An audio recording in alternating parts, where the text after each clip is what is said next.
자, 이번 시간에 여러분이 이제 주택관리사 시설관리 쪽에 여러분이 이제 공부를 하시게 되는데요.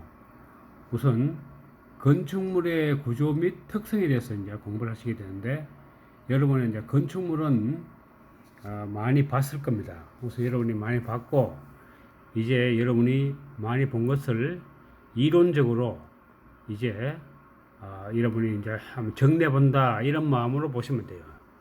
그래서 이렇게 정리해 보면은 건축물의 구조 형식을 보시면은요, 바로 전단 벽식 구조와 아치 구조, 쉘 구조. 쉘이란 말은 조개 껍데기를 이야기합니다. 조개 껍데기 구조, 이런 이야기고, 그 다음에 현수 구조, 그 다음에 입체 트러스트 구조, 이런 식으로 이제 형식으로 한번 나눠볼 수 있는데요. 전단 벽식 구조는 슬래브와 벽체로, 슬래브가 뭔지 알죠? 지붕 건물 지을 때 그 지붕 위에 천장 같은 거, 그런 거 슬래브를 하죠. 그 다음에 벽체, 벽이죠. 벽, 이런 거. 그러면 슬래브와 벽체로 하중은 여러분이 그 수직으로 무게를 주는 그런 걸 하중을 하죠. 그래서 슬래브와 벽체로 하중을 지지하는 것으로 이런 보가 뭐냐면은 건축물에 보면은 천장 같은 데 보면 이렇게 좀 뚝 튀어나온 거 있죠. 그죠? 그런 걸 보라 합니다. 기둥은 여러분이 다 아실 거고, 보와 기둥이 없는 구조다, 이렇게 보시면 돼요. 그 다음에 아치 구조는 부재 내의 압축력으로, 여기 중요한 거는 압축력입니다. 여기 시험이 잘 나옵니다. 압축력으로 수직 하중을 전달하는 구조를 바로 아치 구조라고 합니다. 그 다음에 쉘 구조는 조개 껍데기 구조로 해가지고 면내 응력으로 하중을 전달하는 구조, 그렇게 보시면 돼요. 그 다음에 현수 구조는 케이블에서, 여러분이 아마 다리 같은 데 보면은요, 케이블로 많이 되어 있죠. 그죠? 그런 걸 현수 구조로 합니다. 케이블에서 인장 응력이 지배적인 응력 상태가 되는 구조, 이런 걸 이야기합니다. 그 다음에 입체 트러스트 구조는 각 부재가 축방향을 받게 하기 위해서, 여기 중요한 건 축방향입니다.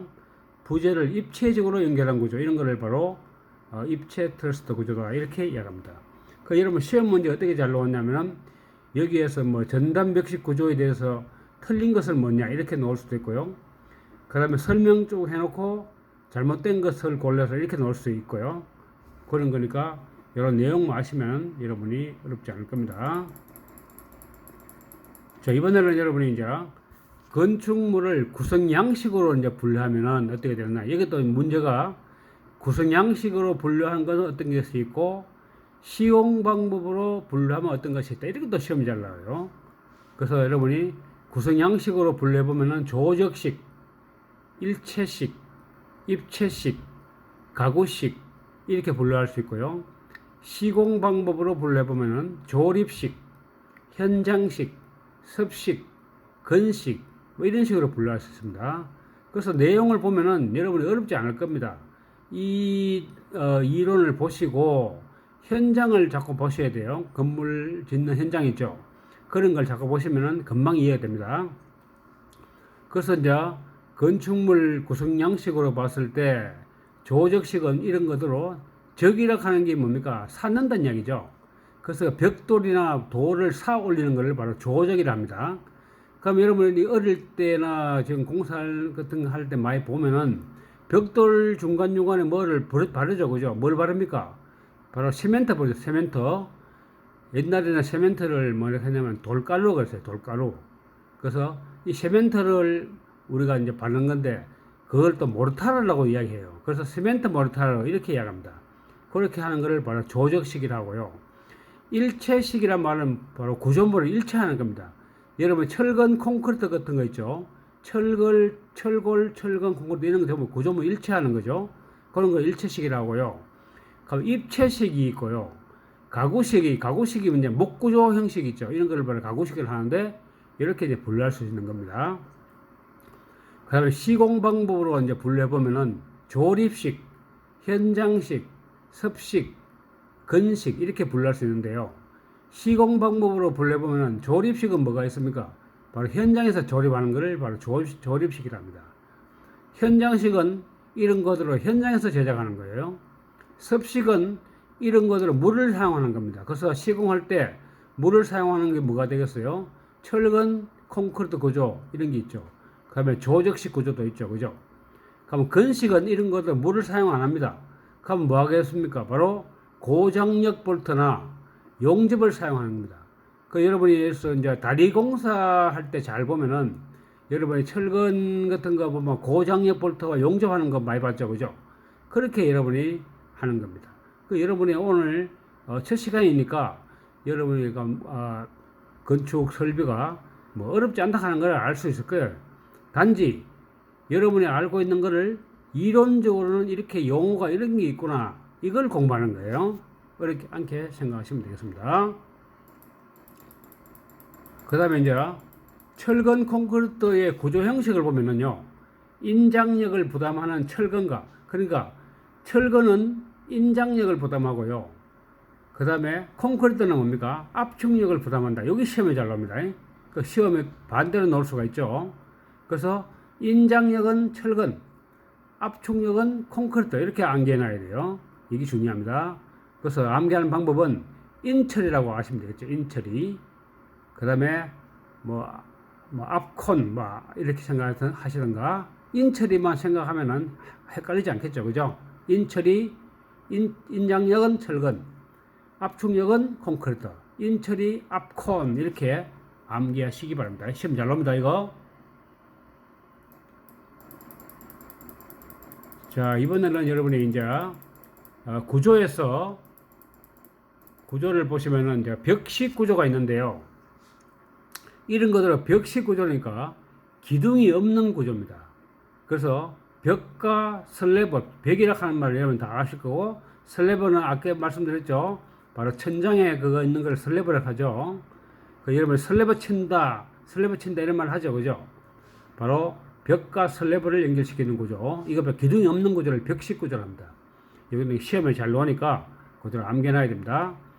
그 다음에 프리스트레스드 구조인데 인장력을 최소화하고 압축력을 크게 걸리게 하는 구조입니다. 이거 암기 잘해야 돼요. 그래서 강선을 사전에 긴장하고, 그러니까 철선 같은 거 있죠. 그죠? 이런 거 미리 집에 온다는 얘기예요. 그래서 콘크리트를 타설은 프리텐션, 이런 게 프리텐션이고, 인장력이 발생하는 곳이 시스관이 빈 그 철근 이런 거를 시스관이라 하는데, 이런 거를 위치시키고 콘크리트를 타설하는 포스트 텐션 방식 이렇게 되는 것을 약한다. 그래서 프리스트레스드 구조는 크게 두 가지, 하나는 프리텐션 구조, 하나는 포스트 텐션 방식 구조 이렇게 되어 있다 하는 것을 아시면 되겠죠. 그다음에 나멘 구조, 기둥과 볼을 일체로 하는 구조가 바로 나멘이라고 합니다. 여러분 나멘하고 헷갈리면 안 됩니다. 나멘 구조라고 그래요. 그래서 부재 절점이 강접합으로 이루어져서 일체화된 구조, 이런 걸 보통의 나면적 구조다 이렇게 얘기합니다. 그 다음에 보호 없이 바닥과 벽체를 강하게 접합하는 일체적 구조를 바로 벽식 나면적 구조다 이렇게 이제 구분하는 거예요. 그래서 나면 구조도 보통 나면적 구조가 있고요, 벽식 나면적 구조가 있다 하는 거, 이것도 구분해가 여러분이 알아놔야 됩니다. 자, 이번에는 플랫 슬래브 구조가 있는데, 슬래브를 직접적으로 기둥에 연결하는 구조이고요. 내부에 보가 없는 겁니다. 이런 거를 플랫 슬래브 구조다. 근데 내부에 보가 없으니까 여러분이 조금 불안하죠. 자, 그런 거를 여러분이 아셔야 됩니다. 그럼 프리캐스트 구조입니다. 주요 부재를 사전에 제작하여 현장에서 연결만 하는 그런 구조를 바로 프리캐스트 구조다. 그렇게 정리하시면 되겠습니다. 자, 이번에는 여러분이 이제 트러스 구조에 대해서 공부하게 되는데요.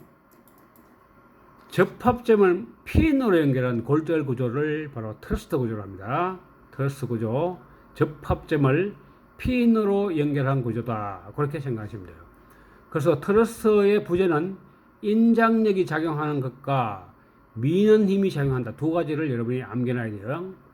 부재를 삼각형을 기본으로 거물 모양으로 만드는 겁니다. 그래서 하중을 지탱하는 것을 바로 트러스 구조로 합니다.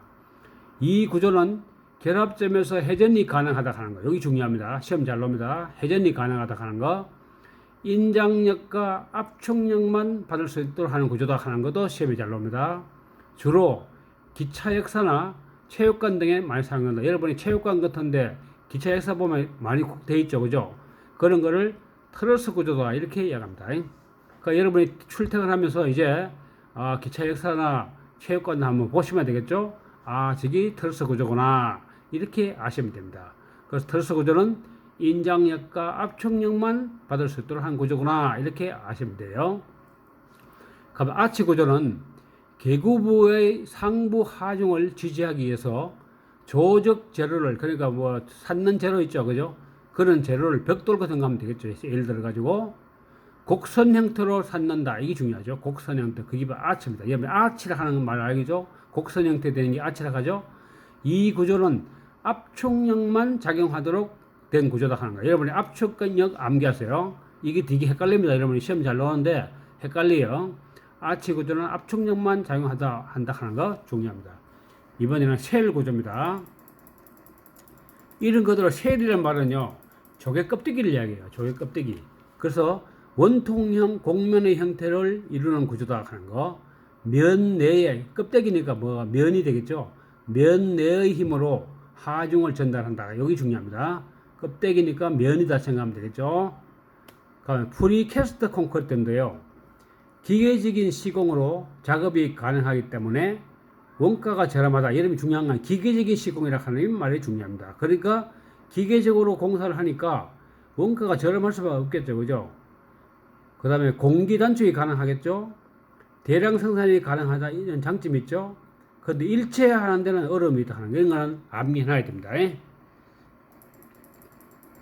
그러면 일체식 구조인데요, 일체식 구조는 기둥과 보험 및 바닥판이 같은 골조로 일체가 되는 걸 이야기하겠죠. 그럼 예를 들면 뭐가 되겠습니까? 여러분 이미 다 생각할 수 있죠. 이제 철근 콘크리트 구조와 철근 콘크리트 구조, 이런 게 되겠죠. 해당되겠죠.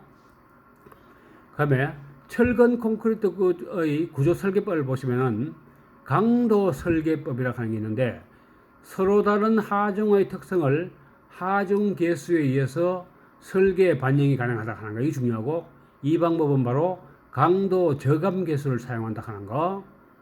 그러면 허용 응력도 설계법은 실제 하중에 의해서 단면 내에 발생되는 응력이 제로의 허용 응력 범위 내에서 설계된다. 여기 중요합니다. 제로의 허용 응력 범위 내에서만 설계된다 하는 말 중요하고요. 허용 응력도 설계법은 제로의 탄성 거동을 이용하는 설계다 하는 거, 탄성 거동 이용, 여기 중요합니다. 이런 걸 암기해놔야 됩니다. 자, 이번에는 철골 구조죠. 고층 건물, 여러분이 고층 건물 칠 때 잘 보시면은 전부 철골로 되어 있죠, 그죠?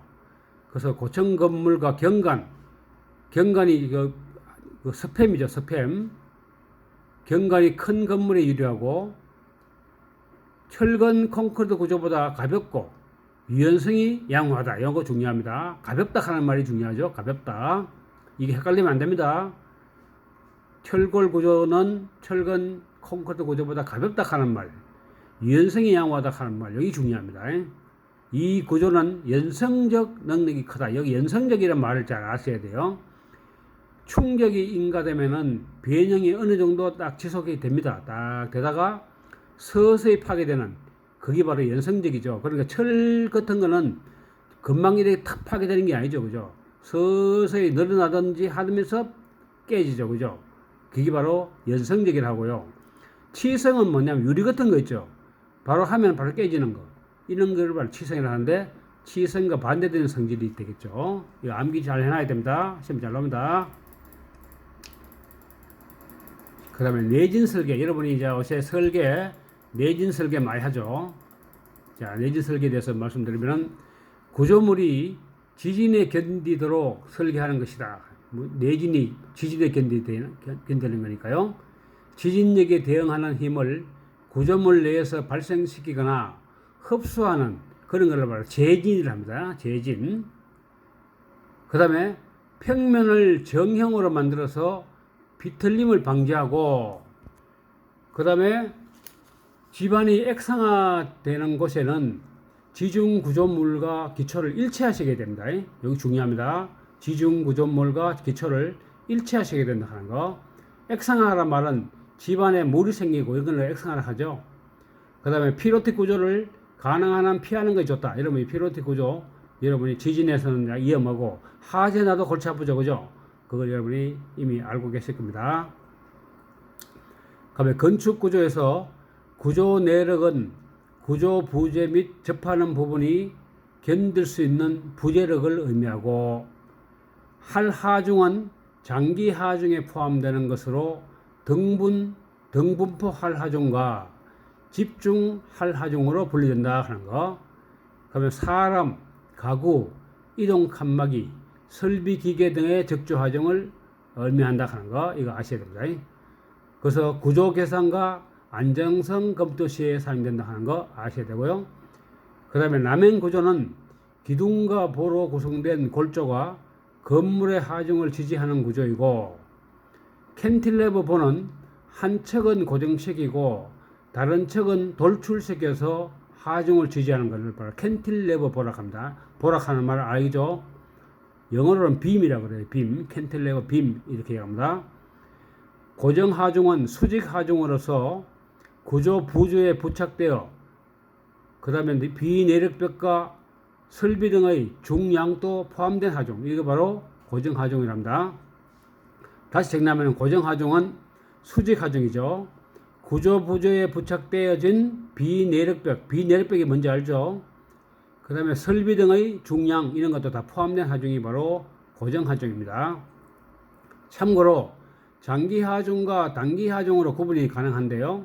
장기 하중은 구조물 하중을 바로 장기 하중이랍니다. 단기 하중은 뭐가 되겠습니까?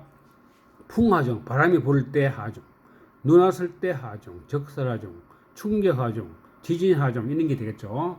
구분해가지고 암기해놔야 됩니다. 그러면 이제 공동주택의 기본 등분포 할하중 값의 최소값이 있는데요. 이런 거는 시험에 잘 나오니까 반드시 암기해놔야 됩니다. 그래서 주택 주거용 구조물 거실 같은 거 보면은 2.0 kN/m 제곱이고요. 그 다음에 공동주택의 공용실은 5.0 kN/m 제곱. 발코니는 출입바닥 할하중의 1.5배, 최대 5.0 kN/m 제곱이다 하는 거, 이걸 암기해놔야 됩니다. 그래서 시험 어떻게 잘 나왔냐면 이렇게 잘 나와요. 공동주택 공용실은 공용실의 등분포 하중 값은 주거용 거주물 거실의 몇 배인가 이렇게 시험 나와요. 그렇게 시험 나오니까 여러분 요거를 암기해놨다가 구분까지 하셔야 됩니다. 그 산수 문제까지 풀 줄 알아야 돼요. 안 그러면 여러분 암기만 해놓고 산수 문제 못 풀면 허당해져, 그죠? 그런 이야기입니다. 그래서 이번 시간에는 여기까지 강의하고요. 다음 시간에 또 뵙겠습니다. 감사합니다.